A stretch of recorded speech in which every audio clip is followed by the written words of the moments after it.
Jadi jelas sudah apa yang dikatakan Bapak tadi memang mengena terutama kami bagi petani. Biasanya kami sebagai petani itu tahu setelah petani itu ada cacatnya, istilahnya ada roganya, sehingga kami terburu-buru beli obat. Seperti penjelasan Bapak tadi, dari awal-awal memang begitulah. Tapi terutama biasanya petani itu lengah melihat, seolah-olah melihat gadis cantik-cantik gitu. Tiba-tiba masa berlakunya harganya gonjlok. Itu sebagai awal dari kami.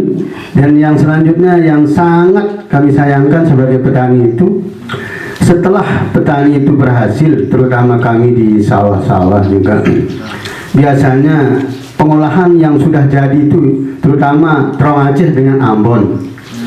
Kalau gonjlok harga terong Aceh dengan Ambon mau dikemanakan? Apakah ada solusi terbaik untuk mengolah yang sudah jadi itu, Pak? Itu dari kami. Terima kasih. Pertanyaan Bapak ini tidak ada bedanya saya pertemuan di Janggawana. Janggawana itu di daerah Janabria, Pak. Janabria, Lombok Tengah. Jadi pertanyaannya persis sama, Pak. Sama. Rata-rata setiap manapun kami melakukan temu tani, keluhan petani itu adalah pasca panen. Artinya petani itu yang namanya merawat tanaman itu pasti jago, bisa bagus sudah pertumbuhan. Tapi ketika pertumbuhan bagus kok tiba-tiba harga selalu anjlok. Nah ini perbedaan, Pak Dik. Kalau kita nanam di fase-fase semua bagus tanaman itu wajib anjlok. Coba nanam kalau di musim hujan, Pak. Tanaman-tanaman tertentu kayak tomat, terus saat ekstrim perawatan itu biasanya itu harga bagus. Karena apa? Tidak semua bisa merawat. Nah, jadi memang ini keluhan, Pak, sebenarnya. Karena tantangan kita itu adalah kita ketika bangga bagus-bagusnya tanaman itu, tapi di situ saat anjlok harga. Apa yang buat seperti itu, Pak? Karena semua kita bisa nanam kalau saat bagus-bagusnya tanaman. Nah, jadi sini saya kasih penjelasan, Pak. Indonesia umumnya itu selalu kita kenal dua musim, kan? Adik-adik ya, dua musim, kan? Selalu musim hujan dan musim panas. Sementara di dunia itu tetap mengenal 4 musim. Kalau di daerah subtropis sampai daerah dingin tetap 4. Yaitu apa? Musim dingin, salju turun di situ, Pak. Terus kedua musim apa? Musim semi. Ketiga musim panas. Keempat namanya musim gugur. Di Indonesia apa berlaku atau tidak, Pak? Berlaku, dia sama. Tapi dengan istilah musimnya itu tidak seinterval seperti di daerah lain. Kalau di sana itu 3 bulan. Kalau kita itu kadang 1 bulan, 1 bulan setengah. Tetap 4, Pak, adik-adik. Namun yang secara fakta nyata kita lihat itu tetap 2 musim. Tapi kalau digunakan kalender pertanian, Pak, tetap 4 musimnya. Ini pengantar saya dulu, Pak, untuk masuk ke intinya itu. Musim apa itu? Musim hujan. Itu air banyak, kelihatan jelas sudah itu airnya banyak itu. Musim hujan airnya banyak. Itu intervalnya nyampe 2 bulan setengah, kadang-kadang 3 bulan. Jarang sampai 6 bulan hujan-hujan terus, itu jarang. Air 2 bulan setengah sampai 3 bulan, lebih sedikit. Nah, setelah musim hujan, inilah fase paling, kalau di daerah luar itu semi namanya, Pak. Kita berawat aja tidak perlu berawat, bagus tanaman kalau di musim ini. Disebut dengan musim lembab. Kelembaban tinggi. Setelah air hujan turun, kelembaban tanah itu tinggi. Jadinya kondisi udara lembab. Nah, itu kalau di luar semi itu. Saat-saat seperti itu, tanaman pasti bagus. Bersemi dia, indah kelihatannya, cepat dia, bagus dia. Kita rawat pun bagus dia. Nah, di sini biasanya semua orang jago nanam, Pak.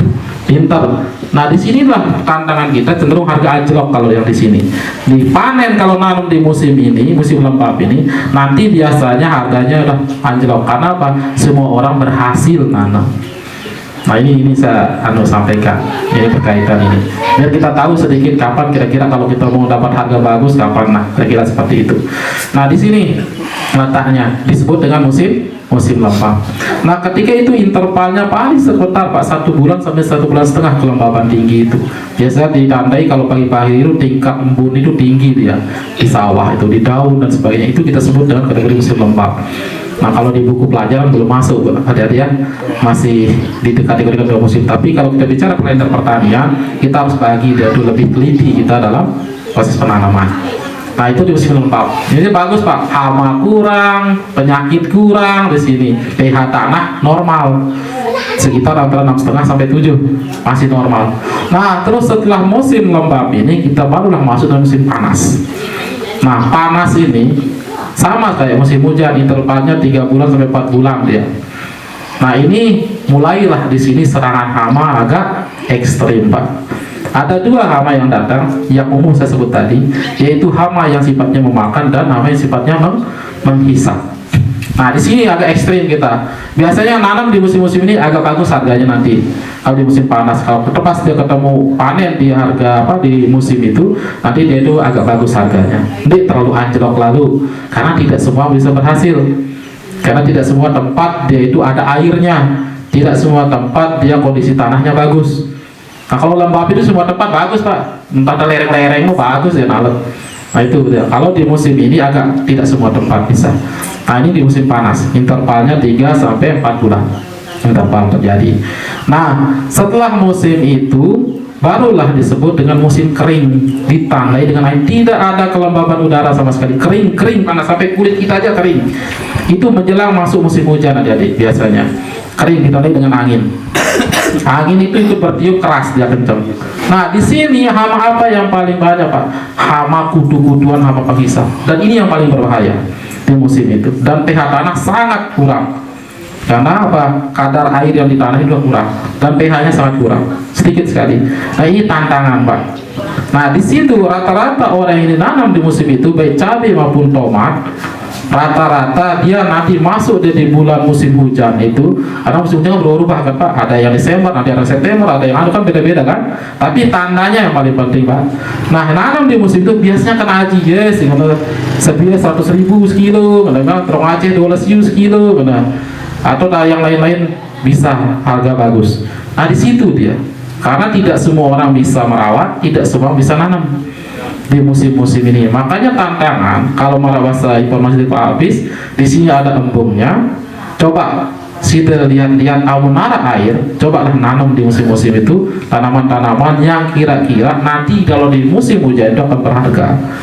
Kaca tergantung lihat batu sebelah pagi, batu sebelah lihat gagal tanda orang naik harga. Nah ini pengantar yang dulu. Nah memahami musim ini penting, berpengaruh terhadap penggunaan pestisida, berpengaruh terhadap teknik pemupukan, cara kita pupuk itu berpengaruh. Nah di situ poinnya sebenarnya. Makanya banyak teman-teman yang berhasil, batu-batu ceritanya meledak harganya sekian, karena dia memahami itu Pak, memahami siklus musim dan tahu caranya ngerawat, tahu apa yang dilawan saat itu, sehingga dia itu bisa mencari obat-obat atau perawatan-perawatan yang cocok di musim itu, sehingga dia berhasil di musim targetnya itu untuk harga dongkrak. Nah sedangkan berkaitan dengan yang tadi itu kadang bagus kita tapi gimana cara kita untuk memasarkan. Nah kalau untuk kita di Indonesia Pak, ini saya sebut di Indonesia, kita tidak ada patokan harga. Saya mahasiswa agribisnis pertanian Unram, dari dulu ngomong masalah pasar tentang komoditi pertanian Indonesia, entah kita buat head aja eceran tertinggi HPP aja tapi nggak pernah mental Pak. Enggak kayak kita di Malaysia mungkin ada headnya, eceran tertinggi sehingga patokan harga, sehingga karena kita Indonesia itu nggak ada itu, cuma masih padi yang ada sama jagung aja nggak ada, cuma padi yang ada untuk harga eceran tertinggi. Karena rata-rata komoditi hortikultura di Indonesia itu adalah diserahkan cara harganya itu adalah ke pasar. Jadi yang main itu orang-orang pasar Pak, pemain pasar. Nah berkaitan sama itu, apa solusi yang coba kami sampaikan di Janggawana Pak? Kami sampaikan kayak gini di Janggawana. Kalau rata-rata petani mau menang untuk melawan pasar itu, maka suatu daerah itu harus punya icon kami sebut. Icon itu apa? Icon Pak? Kamu di HP, di laptop atau di HP, icon itu di internet, icon itu jenis penanda. Jadinya bapak-bapak daerah Montong Teki itu harus punya ciri khas. Saya contoh Pak, contoh ini sembalun ciri khasnya apa? Umum bawang putih. Orang mikir kalau cari bawang putih ke sembalun. Padahal ada di Bebidas, ada kan bawang putih. Di Sabit ada kan bawang putih. Tapi kalau nyari bawang putih ke sembalun. Terus contoh kedua, saya tanya Pak, kalau mau cari daerah apa namanya melon, mana yang terkenal Pak? Lombok Tengah Ganti. Kalau melon Ganti itu pasti harganya lebih mahal dibandingkan melon yang lain. Kalau jadi semangka yang terkenal mana Pak? Tanah Au. Padahal tidak di Tanah Au nalepnya dah. Tidak semua adalah. Tapi karena nama icon, nama suatu daerah tersematkan di dalam produk itu menjadi sebuah nilai barang itu naik. Jadi, kalau cari beras yang bagus yang terkenal mana Pak? Wanasaba. Aimal Wanasaba. Daerah Lombok Timur terkenal namanya beras yang bagus, tapi lumbungnya Wanasaba. Karena apa? Wanasaba, daerah Lendang Kelor sampai daerah apa Lembak itu 3 kali dalam setahun. Dia padi-padi toh. Dia punya ciri khas. Sangka apa yang terjadi? Nilai berasnya itu tetap mahal, tetap bagus dia. Jarang dia saat orang anjlok harga padi, dia udah panen duluan. Bagus. Nah, berkaitan dengan itu Pak Hafiz, Amon Mele kira-kira Montong Teki, dia ikonnya apa? Apakah Mara bisa? Dia punya Ambon bisa, terkenal dulu Ambon bisa itu sekarang hilang. Nah, kira-kira Ambon Montong Teki itu apa yang harus dibuat? Itu ikon Pak. Karena kita tidak ada solusi harga eceran tertinggi dari negara, pemerintah. Jadi ciri khas kita itu agar dikenal suatu saat nanti kalau penendak datang, sudah punya nilai tawar tinggi karena sudah punya barang banyak. Bisa saya jual penendak yang lebih besar karena barang banyak, tapi barang cuma sekilo, 2 kilo, 3 kilo, 4 kilo. Datang penendak saya, lain ajina, cuma no sekit, lain ajina, no lain ajina. Pada akhirnya apa? Di doang mau harga bagus. Tapi kalau punya icon Pak kumpul dari satu, barangnya numpuk, presiden mulai nilai tawar lebih tinggi dari penendak yang lebih mahalan. Nah, ini yang kami sampaikan di Janggawana. Pada akhirnya di kantor desa di Janggawana, Pak Kadesnya memberi kesimpulan bahwa kalau gitu kita buat ikon kita adalah ciri khas kita itu cabai caplak hijau, dia bilang. Makanya mereka bentuk kelompok untuk nanam caplak hijau, satu kelompok 10 orang. Untuk fokus nanam cabai hijau dengan jumlah lahan yang sekitar berapa hektar lah. Jadi ada ikon, ada khas. Jadinya itu kalau ada petani nanti kan yang tidak masuk kelompok, tapi di situ nanti dia. Nah, kira-kira gitu Pak. Kalau di situ, kalau tomat kan ini bukan sentra tomat Pak. Montong Teki bukan sentra tomat kan? Ada sih. Bukan sentranya, bukan fokus penanaman tomat. Karena setahu kami ya tempat sentra tomat itu adalah Peringgabaya, Labuan Lombok. Karena tetap nanam di situ di daerah dalam, baik di Lepor sampai di daerah apa namanya itu Dasan Putu itu berhektar-hektaran alat tomat Pak. Pakai sumur bor itu. Dan setiap tahun sepanjang jadi di sepanjang tahun Pak, sepanjang tahun itu tetap ada tomatnya. Tapi kalau ikut-ikutan sifatnya Pak, mohon maaf misalnya terdengar nah harga mahal, sedia mahal tomat, mulai sudah nanti itu macam harga turun dong ada dait. Karena selaku dengan nah itu kalau di masalah pasar Pak, kita belum ada Tapi yang saya sampaikan yang paling penting itu adalah yang tadi Pak, sudah kenali saat musim orang sulit ngerawat dan sulit nanam. Nah, disinilah fungsi kita sebagai formulator Pak, yang menginformasikan. Waktu sulit nanam itu ada 2 musim Pak, musim panas sama musim kering yang sebut. Nah, kapan itu musim panas? Karena ini perubahan siklus hujan ini kan beda-beda. Sekarang nih tidak tetap tahun ini. Tapi sekarang kita udah masuk musim panas Pak. Kenapa? Tingkat kelembaban udah kurang. Di lahan wah, kamu udah leka-leka aja kelembabnya kurang. bornya kurang. Ini udah masuk musim panas. Nah mungkin musim kering itu masuk dia nanti di bulan akhir 9 atau masuk di awal bulan 10. Nah ini agak ekstrim perawatan di sana. Makanya rata-rata orang-orang yang nanam di bulan ini biasanya berhasil ya. Kalau bisa dia nanam, bisa dia merawat, mau harga nanti di musim-musim penghujan. Dan contoh Pak di Bandok. Bandok itu tahu Bandok Pak? Tahu Bandok Ini terbaik putih di selatan. Nah daerah Bandok. Daerah Bandok itu gandeng jagung sama cabai. Nanam jagung, terus setelah umur sekitar 3 minggu, 4 minggu, tanamnya cabai di bawah. Panen pada jagung karena kok masih kan, tapi airnya bagus karena ada air untuk ada. Nah di bulan-bulan itu karena dia bisa merawat dan mengenal penyakit yang akan datang saat itu, dia setelah panen jagung rawat cabai, akhirnya cabainya naik. Nah rata-rata makanya petani Bandok itu kena harga. Beda itu yang ngejaji khusus cabai jamal. Nah ini model mereka, pola yang mereka terapkan di situ Pak. Nah karena dia bisa nanam terus kenal penyakit kira-kira yang akan datang untuk menyerang, pada akhirnya mereka bisa mengobati. Nah inilah yang sampaikan, inilah yang perlu dia sampaikan. Makanya di musim nanti Pak, musim panas ada 2 hama yang kita hadapi, yaitu hama ulat, terus kedua adalah hama kutu-kutuan. Nah hama pengisa sama hama ulat. Nah di sini kami sediakan obat. Kalau ulat bintang insya Allah untuk ulat. Insya Allah berbagai jenis ulat mati. Nah, sedangkan nanti hama kutuan kami punya 3 varian. Ada di sini bahan aktif apa namanya, yaitu mektin, klorfenavir, imidak, sama silet. Nah, itu bisa kita pakai untuk variasi. Nah, yang jelaskan ke sini aja inti ya Pak ya. Karena ini yang penting. Nah, kalau silet, kenapa kok di dunia pestisida itu merek banyak kan? Bingung untuk adu berobat. Kan? Bingung bawa apa kan ke kios, ini bagus, ini bagus, ini bagus.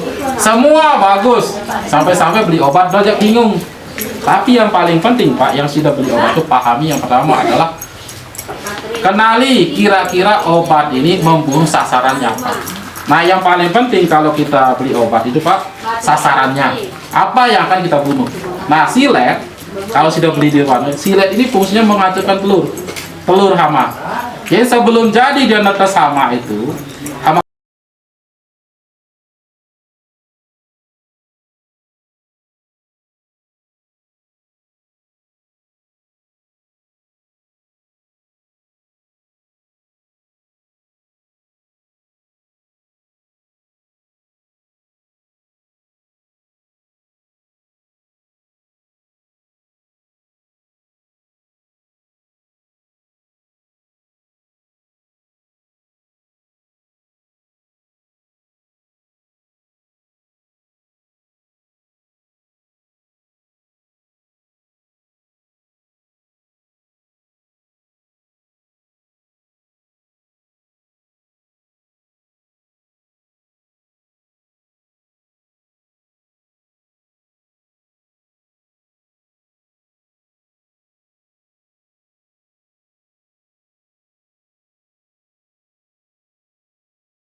Mengenal lahan itu adalah nomor satu, Pak. Jadi kita mengetahui bagaimana cara kita mengolah lahan itu sendiri. Itu yang pertama. Terus kedua adalah bibit. Nah, bibit ini menentukan bagaimana kita itu keberhasilan hasil akhir. Nah, nanti kalau salah bibit kan banyak dampaknya, Pak. Nanti berbuah lah, nanti ada virus keriting lah, ada macam lah modelnya. Karena bibit itu menentukan sejauh mana hasil kita nanti. Baik itu di padi, apa jenis ambon banyak ya? Nah, ambon, jagung dan sebagainya itu menentukan, atau tomat menentukan semuanya. Nah itu. Terus yang ketiga adalah baru bicara pemupukan, tabu di sini. Nah, kalau salah dosis pemupukan, salah teknis pemupukan, nanti itu berdampak pada kegagalan kita dalam kegiatan usaha tani. Karena kebanyakan kegagalan usaha tani itu umumnya yang sekarang ini, Pak, yang tren sekarang ini kami temukan itu adalah karena salah penggunaan dosis pupuk.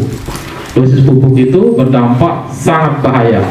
Kalau hama masih bisa dikendalikan dengan pestisida, kalau pupuk sulit sekali kita kendalikan. Kalau udah terlanjur kita kasih ke tanaman, itu berdampak negatifnya itu adalah menimbulkan mati layu. Nah, mati layu ini adalah dampak yang paling sulit kita hadapi. Kenapa? Mustahil kita menghidupkan barang mati. Kalau masih hidup, insya Allah bisa kita perbaiki. Nah, itu yang dipupuk. Yang keempat, baru kita bicara pestisida. Nah, pestisida itu di sini kami anggap sebagai kiper ya. Kiper itu penjaga gawang terakhir, penjaga ya. Jadinya menjaga proses kita dari awal pengolahan lahan, bibit, terus sampai kita pemupukan. Kalau tidak menggunakan pestisida yang zaman sekarang, Pak, sulit terkendali, maka kita juga mengalami kegagalan panen atau bisa mengalami kekurangan hasil produksi. Nah, jadi pestisida itu kebijakan kiper, tapi bukan ini yang paling utama. Tapi ini perlu ada karena dia kiper. Karena masalah kita yang terlihat kebanyakan itu masalah hama, dibanding masalah-masalah yang tiga tadi, lahan, bibit atau pupuk. Yang umumnya ini yang jadi masalah. Oh, masalah terakhir inilah hama. Hama inilah yang ingin kami perkenalkan, Pak. Dan hama itu bisa kita lihat dari ciri-cirinya. Jadinya penggunaan pestisida nanti menentukan kita gunakan merek apa, bahan aktif apa yang kita gunakan itu untuk membunuh hama itu tergantung ciri-ciri. Nah, dan contohkan, Pak. Jadi hama itu kita bagi jadi dua aja ya, Pak ya. Yang umum ini kami tidak perlu bagi banyak-banyak, bagi dua aja karena ini praktek, kita praktis. Hama itu cara kita harus mulai dengan cara makan, cara dia bertahan hidup. Nah, itu ada dua kategori, Pak. Ada yang cara makan, ada yang cara menghisap. Nah, memahami dua ini aja udah cukup bagi petani. Nah, menentukan pestisida mana yang kita pakai. Nah, itu. Jadinya kalau hama yang menghisap, maka obatnya apa? Kalau kita menggunakan untuk membunuh hama yang makan, obatnya apa? Nah, itu perlu dibedakan. Jangan sampai salah nanti hama yang makan dikasih untuk yang menghisap, ya tidak mati lah, Pak. Salah di obat arah ini. Nah, jadinya gitu. Kita mau menentukan kalau kelas hama penghisap, kita kasih dia merek obat untuk membunuh hama penghisap. Bahan aktifnya beda. Nah, nanti kalau dia untuk hama yang sifatnya memakan, kita kasih obat yang khusus untuk memakan. Nah, contoh. Tadi ada bapak-bapak tani nanya ke kita, banyak hama putih-putih nempel, kembal bahasa kebul kan? Kalau bahasa Indonesianya kebul, mengebul dia. Itu banyak di daun alpukat, banyak di daun apa namanya di tanaman pepaya, banyak di daun apa tanaman serikaya. Nah, itu semua namanya kutu, Pak. Nah, tapi juga banyak di tanaman-tanaman yang lain, di tanaman ambon juga banyak, Pak. Kalau gitu-gitu banyak dia tanaman ambon. Tapi kalau berbahaya atau tidak, nah itu tempat anutnya perlu kita ketahui. Tapi kalau yang paling berbahaya itu tanaman yang kebul-kebul ini adalah tanaman cabai. Dampaknya apa? Nanti cabai itu daunnya hitam, pucuknya keriting, dan tidak normal semua tumbuhnya itu. Nah, itu yang berbahaya. Di daun tomat nanti kalau banyak yang kembal-kembal itu nanti daunnya agak perak dan sebagainya. Nah, itu. Pada akhirnya mati layu, mati daunnya mati kayak terbakar, keras. Nah, akhirnya apa? Tidak bagus, tidak enak kita lihat. Nah, itu. Nah, ini sifatnya gimana caranya ini? Ini adalah caranya itu menghisap. Nah, dia menghisap cairan tanaman itu. Cara bertahan hidupnya menghisap cairan tanaman. Nah, jadi makanya ledakan hama ini biasanya itu datang bukan di musim hujan atau bukan di musim lembab, tapi datang dari musim panas sampai musim kering. Nah, ini tahun datang. Jadi panas juga itu ledakannya tinggi. Karena apa? Dia mencari sumber air dari tanaman itu sendiri untuk dihisap. Nah, dihisap dia untuk tahan hidup. Makanya diserang itu tanaman sidebar, Pak. Yang diserang. Makanya banyak dia nempel di situ. Nah, itu sifatnya menghisap. Nah, terus apa ini kita pakai? Ada obatnya, Pak. Nah, obatnya itu banyak. Nanti merek yang kita bicarakan itu. Terus kedua, ada yang sifatnya makan. Yang makan umumnya ada belalang, ada ulat. Nah, tapi kalau belalang jangan malah meriah, tidak bunuh, tidak tahu juga. Cuma ulat yang ribet. Nah, ini ulat dan belalang itu mudah, sama itu caranya makan. Itu mudah kita bunuh, Pak, tidak susah. Nah, ini tuh obatnya ada, tapi mereknya ikutin dia. Nah, tapi dua ini sudah paham, Pak. Oh, ada yang menghisap, ada yang memakan. Nah, jadi pertanyaan sekarang, kapan datang menghisap, kapan datang memakan? Nah, kalau di tanaman umumnya, Pak, hama penghisap itu datang pada usia-usia pertumbuhan. Disebut dengan, kalau istilah pertanian, yaitu usia vegetatif.